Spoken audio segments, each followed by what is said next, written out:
La rareté du carburant frappe de plein fouet la vie nationale. La circulation des véhicules, le fonctionnement des entreprises et des institutions, les automobilistes sont limités dans leurs déplacements, les moins riches tentent de trouver un tap-tap et quand ils en trouvent, constatent l'augmentation démesurée du prix des courses. Bref, la situation devient critique.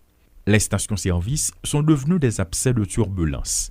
On se demande parfois pourquoi les autorités leur ont donné l'autorisation de s'installer si près les unes des autres et surtout dans des zones résidentielles.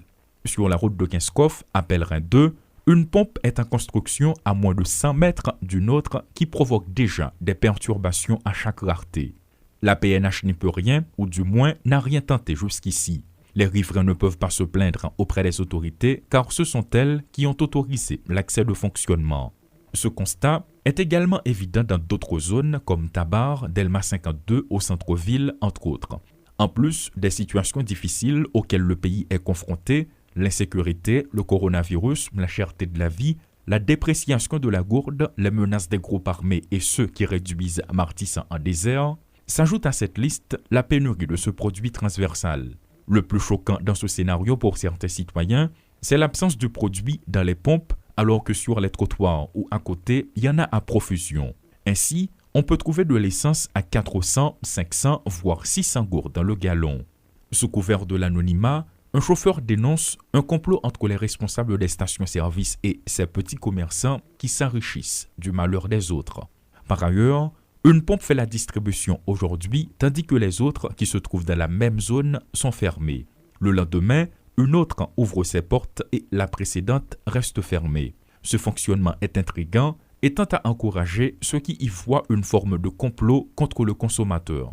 Enfin, il y a des accusations qui laissent croire qu'une partie du carburant qui arrive en Haïti s'écoule en République dominicaine en raison des différences de prix. Il ne s'agit que de rumeurs, presque impossibles à vérifier, selon un représentant de l'ANAPROS, Marc-André, mais le doute est là.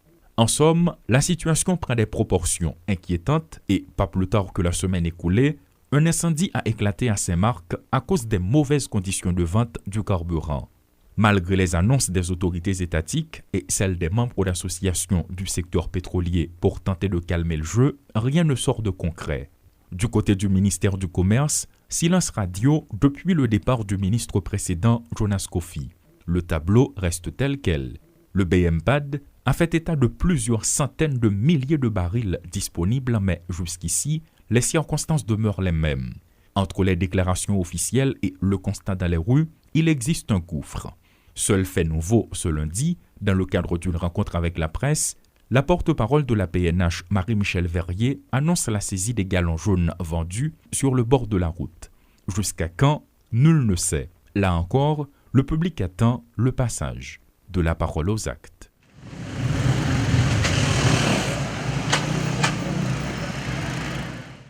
Malgré les propos des autorités étatiques en vue de tenter de calmer la situation et soutenus par des membres d'associations qui travaillent dans le secteur pétrolier, le tableau est tel quel.